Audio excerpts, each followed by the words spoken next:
Hey YouTube, Kira Twig here, bringing you guys my Yu-Gi-Oh! Skull Servant deck profile for December 2017.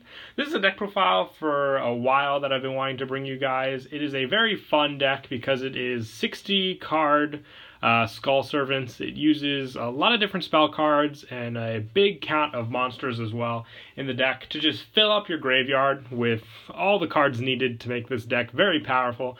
And your basic play is what, the Skull Servant deck always relied on, and that is to get out your big master of the Skull Servants with a huge number of attack points and just really hit your opponent for game. So like I said, I've got 60 cards. It's probably the biggest deck that I've ever done a deck profile on. So let's go ahead and get started. Okay, for starters, you run 3 normal Skull Servants. I'm really hoping to get all ultra rare soon for this deck. But pretty standard, use your vanilla in the deck and one of your main ones to send to the graveyard. And 3 King of the Skull Servants. This is your main go-to powerhouse with the deck. The original attack of this card becomes the number of King of Skull Servants and Skull Servant cards in your graveyard times 1,000. When this card is destroyed and sent to the graveyard as a result of battle, remove from play one other King of Skull Servants or Skull Servant card in your graveyard, special summon this card. So he has an awesome revival effect, and that stat can get really huge just with all the different basic, white cards is what they basically are called for the archetype in this deck that count as his name for the power boost as well. And I also run 3 Whitemare. This one is, while it's in the graveyard, its name is treated as Skull Servant. You can discard this card to activate one of the following effects. Select one of your remove from play Skull Servant or Whitemare, return it to your graveyard, or select one of your remove from play Lady in White or King of Skull Servants and special summon it. So it's another good hand effect, which you can rely on if you accidentally draw this card, and it allows for special summoning and bringing back your resources that either the King of Skull Servants removed or you just want to bring him back to the field for power. And also 3 Lady in White. You're pretty much maxing out everything in the deck since you were running the 60 card version for the Grass Looks Greener play that just mills a bunch of cards to the graveyard. With Lady in White, face up level 3 or lower zombie monsters on the field except Lady in White cannot be destroyed by battle and are unaffected by spell and trap effects. This card's name becomes Skull Servant while it's in the graveyard, so it's a protection card effect, and she also shares that Skull Servant effect as well for in the graveyard. And also 3 White Princess.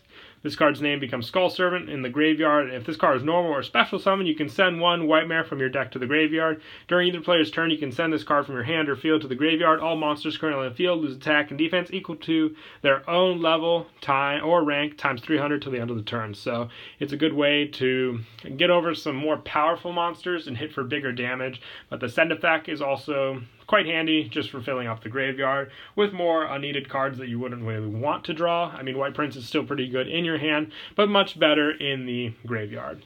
And she has some pretty good stats as well for being one of the Skull Servant monsters, since all the other ones are kind of iffy, except for obviously King, but you need to set him up for that.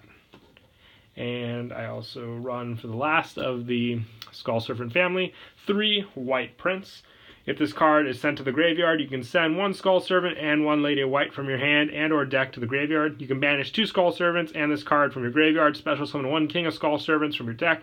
This card names become Skull Servant while in the graveyard. So it's the fastest way, if you have your setup in the graveyard, to grab another King of Skull Servants to send. You have a big mash of cards to make use of with the entire Skull Servant family, but make sure you don't use too many resources to special summon out King of Skull Servants using White Prince's effect, because then he won't be as strong as he potentially could have been. But there are some dire emergency situations where you still want that to be a possibility. And then for basically staple zombie support, 3 Mizuki. It is the easy special summon effect of a zombie monster in your graveyard, so make full use of that. I also run 3 Unizombie. This allows for some synchro plays with the deck that you can make for a lot more consistent, bigger extra deck monster plays with this card. And I'm also running, just to test out, mostly with these, 2 Zombina. When these cards got released in Code of the Duelists, I saw some pretty good potential for them in the deck. Zombina has basically, when it's destroyed, by an opponent's card, battle, or card effect. You can target one level 4 or lower monster in your graveyard except for Zombina, special summon it. So you can grab that monster that you have in the graveyard, depending on what resource you need, back to the field with more of a sit and stall kind of tactic, which the deck could sometimes use if you're playing a little slow off the hand. Same with the one Samurai Skull. Good attack stats for that normal summon take up if you need be, and it has the other send effect to maybe get a quicker King of Skull Servants into the graveyard, since it sends one zombie monster from your deck to the graveyard. And then for a little extra synchro power boost, I run 3 Shiranui Solitaire. This works with the Spirit Master play. Once again, you contribute 1 zombie type monster, special summon 1 zombie type tuner with 0 defense from your deck. If this card is banished, you can target one of your banished Shiranui monsters except for Solitaire, and up to 2 instead of Shiranui style. Since this is on the field, special summon this card. You can only use each effect once per turn. So you have basically the Spirit Master to go off of that, and also the basically the Unizombie play for this card as well, with Solitaire for options. And I also am a fan of the Shadal core, just for their send effects with That Grass Looks Greener. It's very beneficial to you. I run 3 Hedgehog, mostly because with your mill, if you run 3 Hedgehog, you're more guaranteed to hit one of those cards and grab Shadal Fusion to your hand to make use of, because the El Shadal monsters in your extra monster zone, while you have the Skull Servant family in your main monster zone with their own plays. Use cards like Winda, Grista, and Shekanaga for more powerful fusion plays that you can come up with. And then for the rest of the Shadals, I run 2 Shadal Beast. This card's good for the obvious draw power effect. And then the one-ofs are Shadal Falco for the special summon. These cards are also good if you open up with them, because they have the flip effects that you can make use of as well. And then 1 Squamata for the additional send if need be, and the pop effect. Same with Dragon for the bounce effect and the spell or trap pop effect. All good options when they get milled off of the spell cards. And to finish up the monsters, 1 Fairy Tale Snow. Now you have a huge graveyard buildup, so this is a very, very good card to run. Just for if it's milled, and then you have the Banish effect, 2 Summon, and Book of Moon card effects. It has come in handy a lot during my testing. And now moving on to the spells, I run 1 That Grass Looks Greener. If you have more cards in your deck than your opponent, the obviously effect of you send cards from the top of your deck to the graveyard until you have the same number of cards in your deck as your opponent. Since you're running the 60 cards, most of the time you will mill a big number of cards, even more if they go first and they do something like Pot of Desires, putting the gap even bigger. And then having your whole graveyard set up with at least 30 cards is going to make or break a lot of plays that you can potentially do with the deck. And to make sure that play goes off consistently, I run 3 Left Arm Offering. If you have 2 or more cards, other cards in your hand, banish your entire hand, add 1 spell card from your deck to your hand. You cannot set spell traps during the turn you activate this card, so you basically get rid of your whole hand. And don't go more than that. If you have other resources to use, you just have to have the 2 or more in your hand to get rid of. Save some other resources on the field if you can. Basically, get your normal summon out or something like that, but your main play with this card is to obviously grab the Grass Looks Greener, so you can go off of the mill play in comparison to your opponent. And I'm also trying out 3 Ties of Brethren. This is mostly for the fact that you have plenty of level 1 monsters to get out onto the field with this card. Like most of the time, if the Grass Looks Greener play isn't going to work out, I like this just as an extra option to go for, since you have so many deck plays to go through and means a lot of cards to mill through in the deck as well. This is just one thing to fall back on if need be for a good field swarming, graveyard setting Skull Servant play. And also the 3 Shadal Fusion. Most of the time when the mill is successful, I'll end up just searching one of these off of the Hedgehog.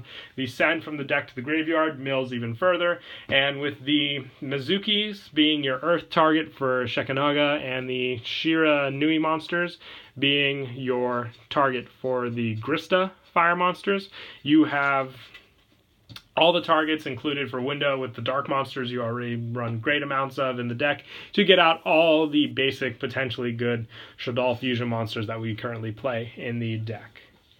And to finish up the spells, 3 Allure of Darkness. This is just for more consistent draw power since you run plenty of darks in this deck monster-wise.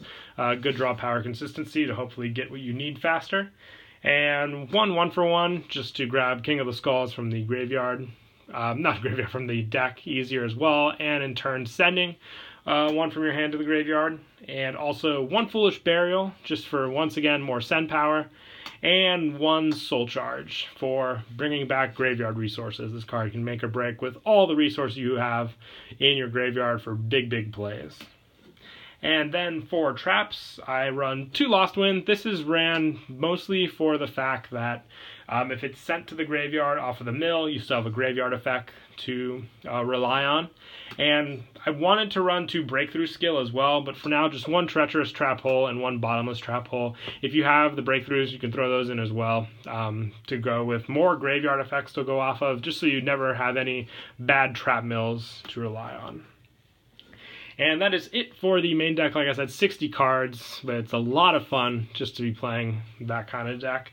On to the extra deck, I run 1 Shiranui Shogun Saga, your big synchro monster you make with your Shiranui cards. Also 1 Archfiend Zombie Skull. Basically, zombie monsters you control cannot be destroyed by card effects. Protect your King of Skull servants just by throwing this guy in defense, so when they attack you have, like I said, that loaded protection. And also 1 Void Ogre Dragon and 1 Scarlet Red Dragon Archfiend for more level 8 synchro plays. And for wrapping up the synchros, 1 Black Rose Dragon, just for your level 7 blow-up plays. And for the fusion monsters, I run 2 El Shaddoll Winda, and this is great at 2. It's the main one that I go to. It slows down your opponent a lot, and most of the time you only need to get 1 special summon after this, and that's the King of the Skull Servants. So most of the time your opponent will be trying to be relying on getting rid of this card, while the more powerful monsters sit behind and go for the win. And also 1 Shekanaga and 1 Grista, like I said, for your Earth and Fire plays that you can make with the deck. And for generic support, I run 1 number 41 Baguska, 1 Castel, and 1 Evil Swarm Nightmare. If you wanted to take out the Castel and Nightmare, you can take these out for Link monsters like Decode Talker, or even Mrs. Radiant if you wanted with the Mizuki Earth plays. It's a little slower, so you might just want to stick to Decode Talker, because most of the time you'll be using the resources in your deck for their own plays, but most of the time all the cards that I have listed here are the ones you'll want to go to more than Link Summoning, in my opinion, since you don't really need too many monsters from the extra deck to get out 4 plays. And to wrap up, 1 Levier the Sea Dragon. You have plenty of level 3s to make this, and getting back your banished King of Skull Servants can be pretty powerful as well. And for rank 1s, 1 Sylvan Princess Sprite and 1 number 39 Utopia Roots, just for if you need those rank 1 plays to go into. But that is it for the deck profile. I hope you guys all enjoyed the video. Once again, please don't forget to leave a like and subscribe. And until next time, Kira Twig out.